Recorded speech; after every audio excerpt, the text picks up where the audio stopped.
Just go home, you poor guy. Saying that, Natalie poured lukewarm beer on me. Are you okay, big brother? It was at the wedding greeting of my sister Diana and Harry Miller.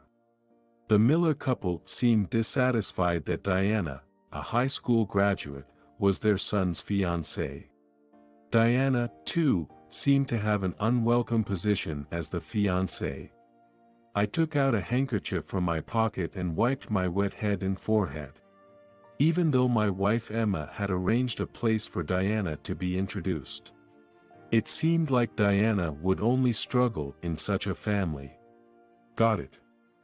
Diana, let's go home. But... Oh, and by the way, you Miller Industries will completely withdraw from the $2 billion urban development project. My name is Daniel Garcia. I work at Garcia Construction, one of the leading construction companies in the region, competing for the top spot.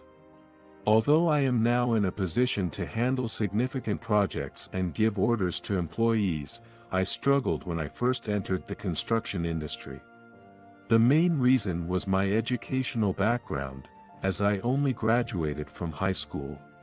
When I was in my third year of high school, preparing for the final push of university exams, my parents suddenly died in a traffic accident. At that time, I had just become a brother to a younger sister, named Diana. She was still a 1-year-old baby, and the accident happened when our parents left her at my aunt's house and went shopping by car. So, Diana doesn't even remember having parents. Although I was assured of passing the entrance exams for my desired university, I gave up on going to college. With no parents around, and with a breastfeeding baby sister, how could I afford the luxury of university life? I didn't have any special skills, and the world in which I could find employment was limited. The only thing I could boast about in my youth was my physical strength. While carrying heavy construction materials on the construction site, I learned the ABCs of carpentry. The foremen, though rough in speech, were kind-hearted people who took care of me, an orphan who lost both parents. As the old saying goes, the hardships of youth are worth buying. Daniel, the struggles you're going through will bear fruit someday. Hang in there until then. Fortunately, I had always liked making things. I worked hard, and visiting Diana, who was entrusted to my aunt, became my greatest pleasure. Diana welcomed me with an innocent smile. I was saved by Diana's existence, realizing how precious something in the world could be. From then on, until Diana grew up to a certain age, I worked, putting myself second. By the time Diana turned 10, I was entrusted with office and accounting work at the company where the foreman who taught me carpentry. You're smart. Rather than going to the site, you're more suited to a role where you give orders. It's outrageous to give instructions to you. I've only been a carpenter for 10 years. Listen, there are roles that people are naturally inclined towards. You are clearly someone who excels at leading people. For us too, having someone who knows the site well in a leadership position makes the work smoother. I always attended discussions between companies, supporting the foreman. A turning point in my life came when I was 32 years old. On that day, a salesperson from Garcia Construction was supposed to visit the construction site. There, a woman in her mid-20s, dressed in a navy suit with a yellow helmet, appeared. She wandered around the building. "Hey, it's dangerous there. Non-staff members are not allowed." When I warned her, the woman turned around with a beaming smile. Hello. I'm Emma Garcia from Garcia Construction. Her voice, heard for the first time, was energetic and had a kind of power that brightened people's hearts. I immediately escorted her to the office. I thought it was a man since they said a salesperson was coming. That's a common assumption. I've gotten used to it. But I also thought you were quite young. I'm 32 years old. Wow. You're so young. I thought we were around the same age. At that time, Emma was 25 years old, 7 years younger than me. From the first day we met, her approach was impressive. But being not proactive with women, her assertiveness was just right for me. I naturally started dating her. She repeatedly praised me at home, and when I went to her house for the marriage greeting, her parents welcomed me with open arms.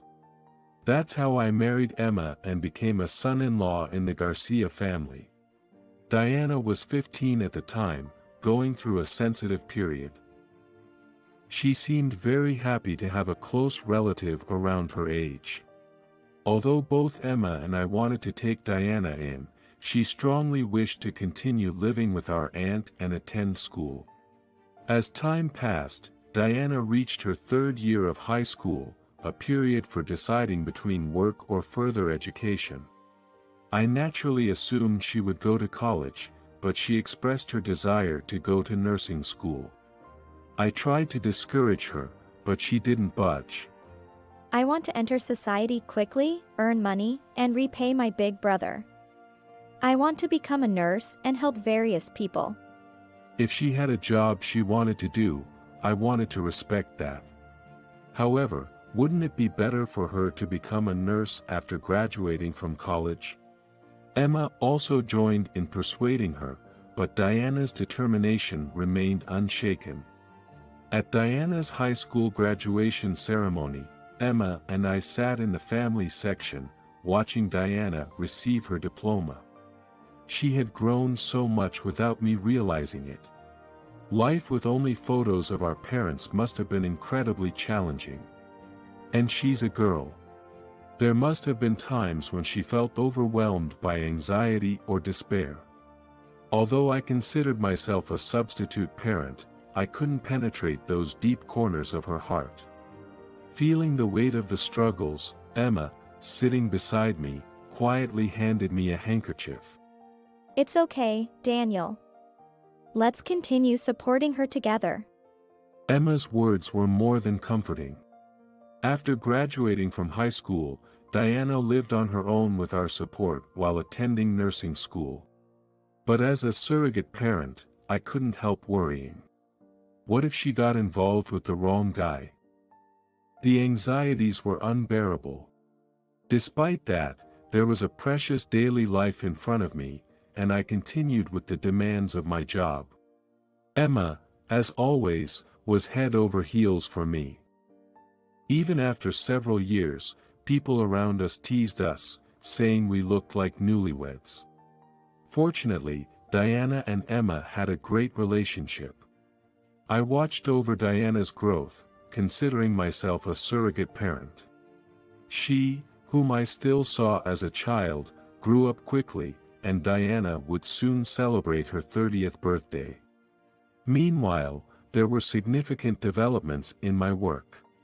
The long-discussed state land development project was officially announced, attracting many construction professionals in the area.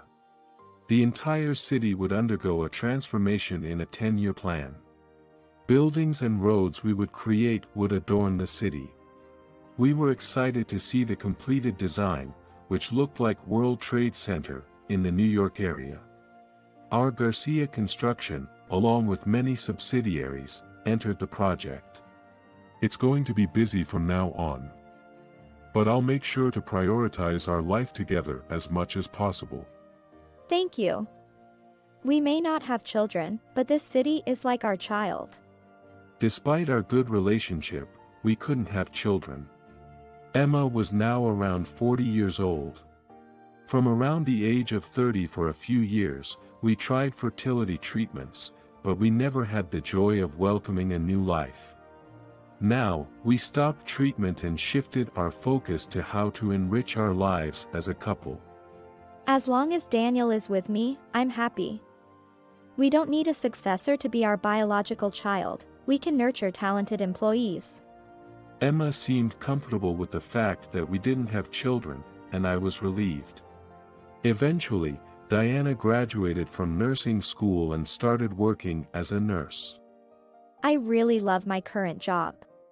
While there are many challenging aspects, when patients express their gratitude, it makes all the unpleasant experiences fly away. It's great that you enjoy your work, but how about finding a good partner soon? That's right, Diana. Marriage is a wonderful thing. Being with someone you love for a long time. In response to Emma's words, Diana smiled and replied, Big sister, you're head over heels for big brother. My ideal is to be like you and big brother, married by the time I'm 32.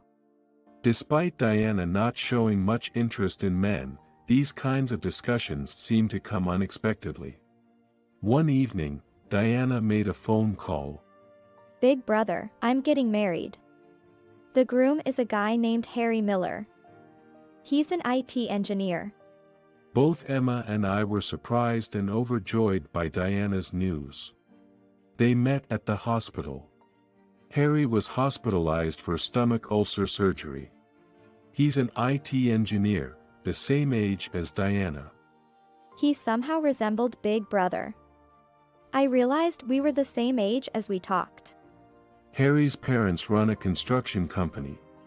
Oh, if it's a construction company, we're in the same industry. What's the name of their company? Well, it's called Miller Industries.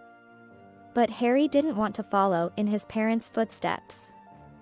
I don't really understand, but he doesn't like his parents much. It's a bit extravagant, isn't it? For Diana, who has been without parents since she can remember, any parents are better than none. The pain of having walked through life without parents seeps through her words. Families come in various forms. Once you become a bride, try to reconcile the relationship between parents and children. That's right. I'll cherish my father-in-law and mother-in-law. They're my first set of parents. However, things weren't as simple as they sounded. I felt something was amiss with Harry's attitude. It happened when Harry visited our house with a greeting. Brother-in-law, sister-in-law, I will definitely make Diana happy. Emma nodded happily while offering tea and sweets. Thank you for coming. We need to arrange a formal introduction between your parents and Diana. Then Harry stammered. Well, there's no need to force such a thing. We're the ones getting married. Emma and I exchanged glances. It can't be like that. We need to formally introduce ourselves. No exceptions. Harry hesitated and said, Yes, you're right. Then Emma said, Understood. I'll make a reservation at a French restaurant and arrange a proper meeting. Let's do it right. So, on an auspicious day, a formal meeting between the two families was arranged. However, on the morning of that day, Emma developed a fever of 104 degrees Fahrenheit. Despite her insistence on going, I managed to calm her down, and Diana and I went on our own. The place Emma chose was a well-known upscale French restaurant in the area. I had used it when I reported our marriage to my in-laws. The proprietress remembered me and welcomed us with a warm smile. In the room we were led to, Harry's father, Noah, and his wife, Natalie, sat side by side, with Harry sitting small beside them. Sorry for being late. I'm Daniel, Diana's brother. Diana also bowed politely, holding 3 fingers up. Nice to meet you. I'm Diana Johnson. I sincerely appreciate you coming here today. After Harry introduced his parents, we took our seats again. Before the dishes arrived, we were served beer. When glasses were distributed to everyone, Natalie, rudely staring at Diana, suddenly blurted out. I heard you only graduated from high school. And your parents are not around. I've never seen an orphan before. Although you're small, I wonder if your diet was poor. I was left speechless. No matter what, that was an inappropriate thing to say. As I tried to refute, Noah delivered the final blow. We, for generations, graduated from prestigious national universities.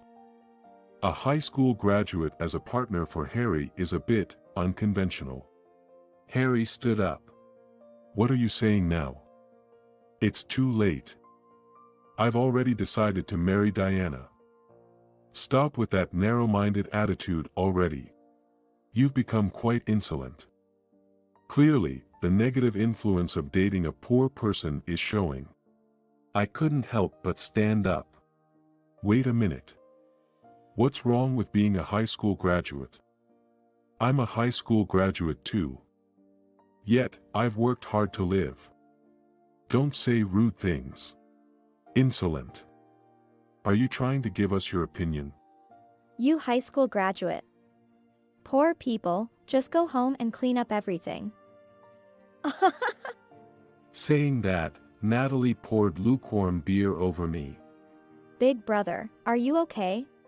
Diana, now an unwelcome fiancée, seemed helpless. I took out a handkerchief from my pocket and wiped my wet head and forehead. Despite Emma setting up a place for Diana to be introduced, Noah and Natalie ruined it with their words.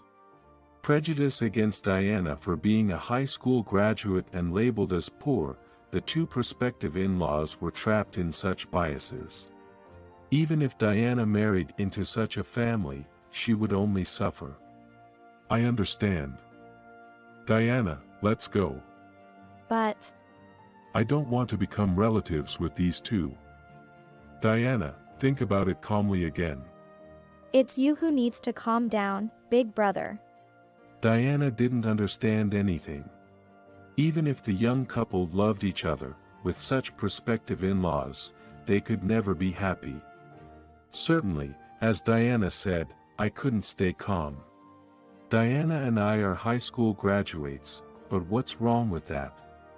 I don't mind whatever they say about me, but it's unbearable to see Diana treated as a poor person. Unable to contain my anger, I stood up, looked down at Noah, and spat out. Oh, and by the way, you, Miller Industries, will completely withdraw from the $2 billion urban development project. Noah and Natalie were dumbfounded. Urban development project. How the hell do you know about that? Oh, I see, you're a construction worker. Well, a high school graduate can do that. Even though you're at the bottom of the pecking order. Why should we withdraw from the urban development project? Are you planning to gather workers and stage a protest? That wouldn't be a bad idea, but I have the authority to withdraw you from this urban development project. Your company is a subcontractor for Garcia Construction, right?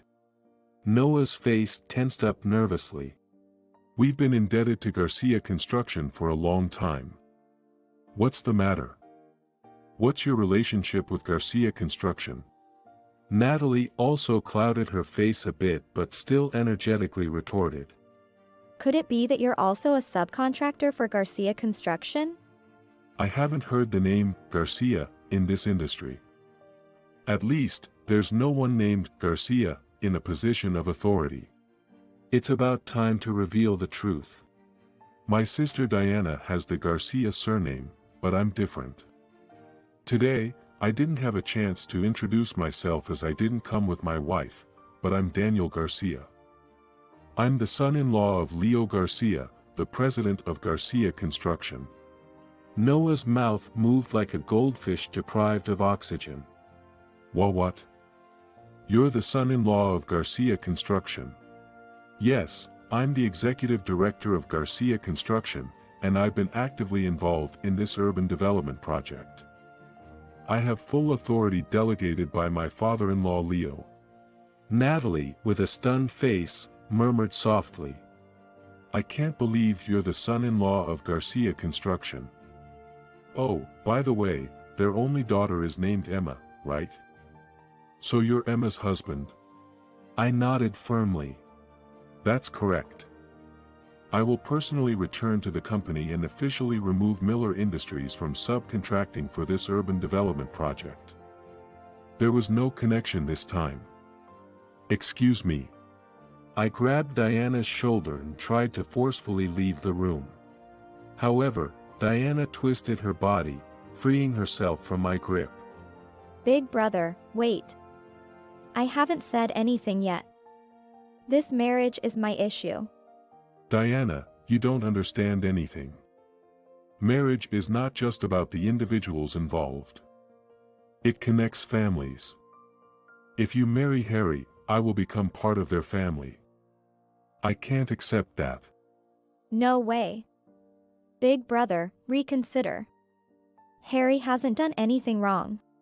At this point, I was a bit exasperated by Diana's insistence on marrying Harry. Honestly, Harry was innocent. But I understand. Even if, by some chance, they managed to get married, prospective in-laws Noah and Natalie would likely continue harassing Diana, labeling her as a poor person. I, having married Emma, am blessed with good in-laws, but I truly realize that marriage is about connecting families. As a son-in-law, spending time with the Garcia family during Bon festivals, year-end holidays, and New Year's is not without its challenges. Some individuals, like Emma's distant relatives, are concerned about me becoming a son-in-law and wielding significant power. Dealing with such people is truly tough. Fortunately, Emma has a strong affection for me, and whenever trouble seems to brew, she habitually says, If you have a problem with the person I chose, then leave Garcia Construction. Emma's father, Leo, adores her to the point where criticizing her would be painless for him, so Emma's words are absolute. Of course, I don't just rely on Emma's words. To gain the trust of those under me, I earnestly dedicate myself to work. Those who know I've worked hard see me as a boss who cares about those under him. In this urban development project, I must approach each aspect with a broad perspective.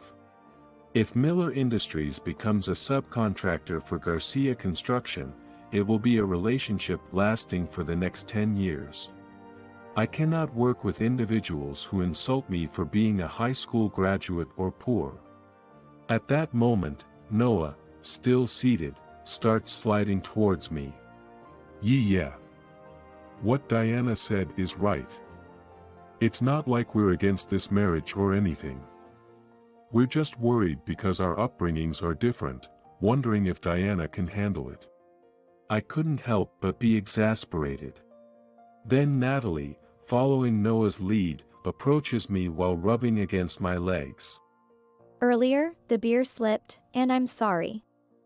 I didn't intend to spill it on my brother-in-law. Please forgive me. I silently gazed down at Natalie. I see, it slipped, huh? I have a vague memory of hearing the words, this high school graduate, though.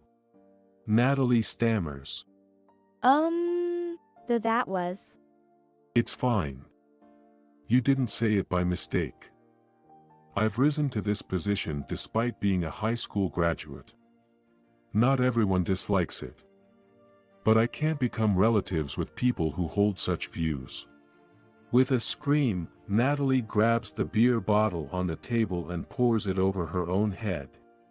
Isn't this a foolish act, especially when they haven't won a baseball championship? Or is it a plea to spare herself from experiencing the same fate? At that moment, Harry stands up. Mom, Dad, cut it out, it's embarrassing. After saying such rude things, how can you suddenly change your tune? My brother-in-law is angry because of the insensitivity. Noah and Natalie bow their heads, chastened by Harry's words. Harry then turns to me, bowing deeply. Mr. Daniel, please. Allow Diana and me to get married. After today, I'll cut ties with my parents. Diana won't meet them again, and I won't allow calls or emails. So please.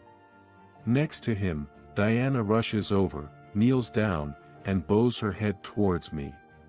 I'm also pleading with you. Big brother, please allow our marriage. All four of them are now in a posture close to kneeling, pleading with me. It's become quite strange all of a sudden. Then I start laughing. Diana raises her head, raising her eyebrows. Big brother, we're earnestly asking, and you're being so mean. Sorry. It's just that seeing four people almost kneeling in front of me is an incredibly unlikely sight. Then, looking at Harry, I kneel on one knee. Harry, what you said earlier is true, right? Actually, it's impossible to completely sever ties, but please try to minimize any trouble. And I'm sorry, but I'll have to cut ties with Miller Industries. Harry nods solemnly. It can't be helped. Noah and Natalie look at Harry in surprise. Harry, are you saying it's okay for your parents to end up like this? Harry, please apologize to Mr. Daniel. This is a significant project involving most of the local construction companies. I've taken on considerable debt, thinking I could be involved. Harry pats Diana's shoulder, helping her stand up. Let's go, Diana. Let's leave it at this. Even if Diana forgives the rudeness of my parents, I can't forgive them. Alright, let's go. I take the lead, leaving the room, with Diana and Harry following. So, I left the French restaurant with Diana and Harry and headed home. Emma came out in her pajamas, looking livelier than in the morning, so I explained the situation so far. Diana, congratulations on your marriage. I understand you might have mixed feelings about your in-laws, but I think his actions are not wrong. These things might resolve with time. Diana seemed to have resigned herself and nodded quietly. Big brother can be scary when he's angry. I learned that today. I chuckled, trying not to worry Diana any further. But she's a bit naive.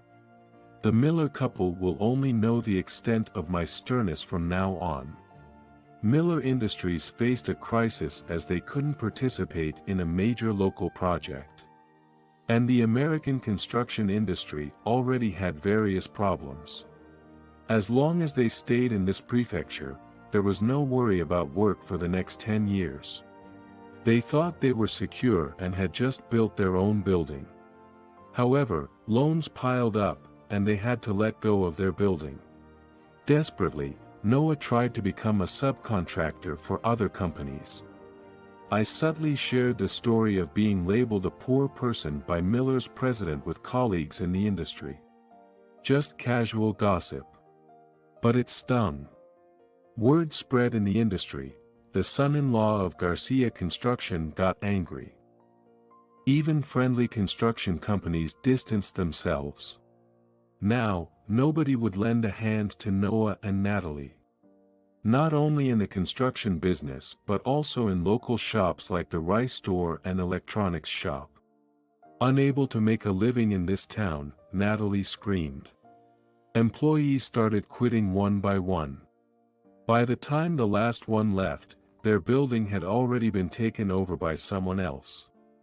They finally let go of their home, left the prefecture pursued by debt collectors, and disappeared. The last time we heard from them, my mother said she started feeling sick when she saw beer commercials. Emma laughed cheerfully. Looks like we planted quite a trauma. So, Harry, do you not know where your parents went? They're probably afraid of notifying me to avoid debt collectors. Also, it might be a kind of parental concern, trying to keep the harm from reaching me. It would take 10 or 20 years to return to their original family. Diana's heart had finally settled. If we live, the day will come when we can meet again. I believe that. She doesn't seek forgiveness for pushing me further. But my feelings have calmed down to the point where, if they return to this town, I might be willing to help in some way. Diana and Harry's wedding took place in Hawaii, funded by us. to avoid the consideration of the empty seats on Harry's side at a wedding reception in US. As I walked Diana down the aisle, holding her hand, I struggled to hold back tears. When I handed her over to Harry, it felt like a weight had been lifted off my shoulders. But, truth be told, I found that weight oddly comforting. Emma gently tapped my shoulder. You really need to fix that sister complex. I had no words in response and scratched my head in embarrassment. With the casualness of being overseas, I hugged Emma tightly. From now on, I'll entrust Diana to Harry and enrich my days with Emma. To Harry, who chose Diana and recognized such a difficult brother-in-law, I have nothing but gratitude. Under the blue sky of Hawaii, I prayed for their happiness.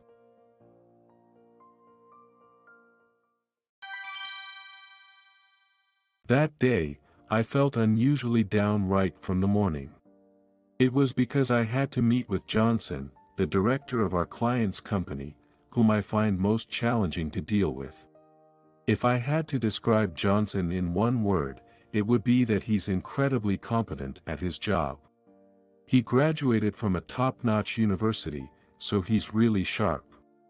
His directions and questions during business negotiations are always spot on. Plus, he knows more about the product than I do, so if I give a vague explanation, his expression becomes increasingly stern. I keep going, knowing this, because I can't just stop, and then he says, "Stop it." There's no emotion in Johnson's words at that moment. It's like he's holding back anger, which is even scarier. When he tells me to stop, I wait for Johnson's next statement. And he invariably says, "It's only natural to come prepared and convince the other party. Continuing this conversation is a waste of time." There's probably a 20-year age gap between Johnson and me, but we're both professionals.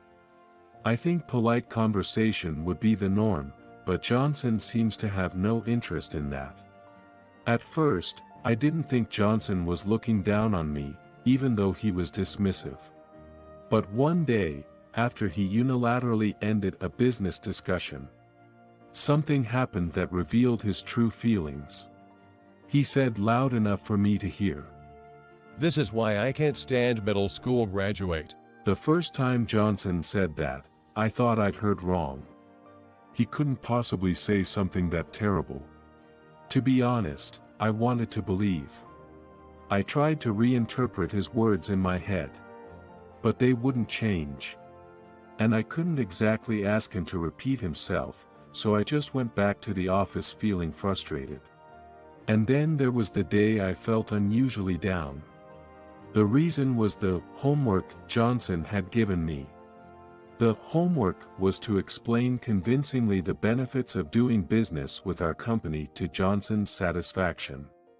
I took it as his final warning. A decision point on whether to continue dealing with me. And if our relationship ended, it meant the end of business with our company. For our company, Johnson's firm is a major client. Losing them because of me would cause significant damage. All I had to do was to give a convincing explanation. But it wasn't that simple. I work in sales agent for an apparel manufacturer. With the rise of online and mail-order sales, some apparel brands are shifting away from physical stores. Still, storefronts remain a key sales channel, so they can't all be shut down. On the other hand, cost control is a major issue. That's where sales agents come in, managing staff recruitment, training, and sales activities, even though the stores and products belong to the manufacturers. But for customers, it doesn't matter who the staff works for. Poor service reflects badly on the store and, by extension, the brand. So, apparel manufacturers are naturally strict about choosing their sales agent. Johnson was the key person in that process. That day, I thought I'd done my homework well. I spent more time than usual making the presentation materials clear and easy to understand. I prepared thoroughly to answer any questions Johnson might have. But still, as I explained, Johnson's expression became increasingly stern. I felt like he could say, "Stop it," at any moment. But this time was different. Not in a good way, though. He did something worse than usual. Johnson picked up an inkwell that was on the table and poured it over the presentation materials I had made. I remember thinking it was odd that there was an inkwell on the table when we first sat down. Maybe Johnson had planned from the start to douse my documents with ink, preparing the inkwell just for that. What the hell are you doing? I couldn't help but shout at him. But Johnson, unapologetic, retorted. How can you say that? Just like before, you show me this dull material. This is just the limit of a middle school graduate. He said it looking straight at me. Normally, I'd look away from his piercing gaze, but that day I glared back. I couldn't tolerate his attitude. Seeing the ink-soiled documents, I thought of those who had helped me prepare them. I had gone back to the office, racking my brain over how to handle the homework Johnson had given me and reported everything to my boss, Wilson. His response was that, "This is serious. The company's fate hangs in the balance." But contrary to the gravity of his words, Wilson's face was bright. That's just like him. Probably thinking, growth comes after overcoming challenges. A professional grows by overcoming difficulties. Have the capacity to welcome adversity. That's the kind of cliché Wilson would say with ease. I first heard those words right after I started dealing with Johnson. The challenge I'm facing is too tough, I said to Wilson after a few meetings with Johnson. The reward after overcoming it will be exciting. That's when I realized. No matter what I say, he's not going to change my assignment. Yet, Wilson isn't the type to blindly throw his employees to the wolves. He listens properly and helps brainstorm solutions. If there's work to be done, he often lends a hand. Once we have a draft, we can use it for presentations to other companies. How about we all brainstorm together? That's what Wilson suggested to the team when I told them about the homework Johnson had given. I'm in. The first response was from Michael. He's a very friendly guy, always helpful and someone I really respect. It wasn't just Johnson who looked down on me for my education. Though to varying degrees, I've been treated unfairly several times just because I'm a middle school graduate. But having Wilson and Michael around is a big reason I've been able to keep going despite being down. More colleagues joined, and handling Johnson became a team effort. We even gave our team a name. It was the Make Johnson Eat His Words Squad. For a week leading up to our appointment with Johnson, we met repeatedly and finished the documents. After the documents were done, Michael even role-played as Johnson for our Q&A preparation. And now, the meticulously prepared documents lay ink-stained before me. Johnson, seemingly indifferent to my glare, commanded. Come back in 30 minutes. I didn't move. Didn't you hear? Come back in 30 minutes. Still, I didn't move. I didn't want to. Johnson started to look puzzled, noticing my unusual behavior. A heavy silence fell between us. I wasn't planning anything. Frankly, I was at a loss. What should I do now? Just then, the conference room door opened. Johnson and I turned to look. A woman in her late 50s stood there.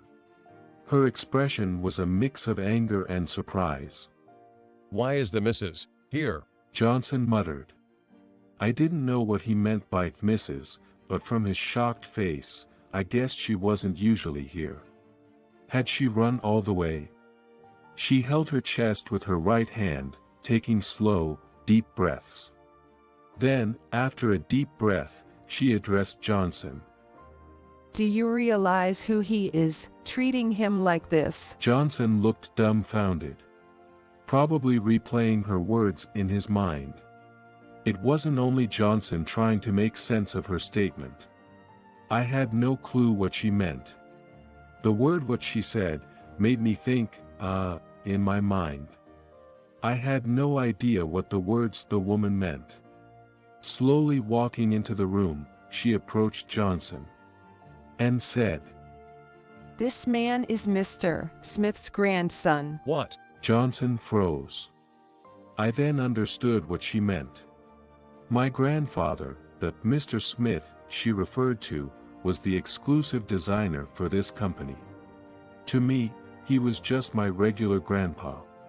But he played a big part in making this company a respected apparel manufacturer over the years. Inspired by him, I apprenticed with my grandpa after middle school. I wanted to learn a job near my grandfather as soon as possible.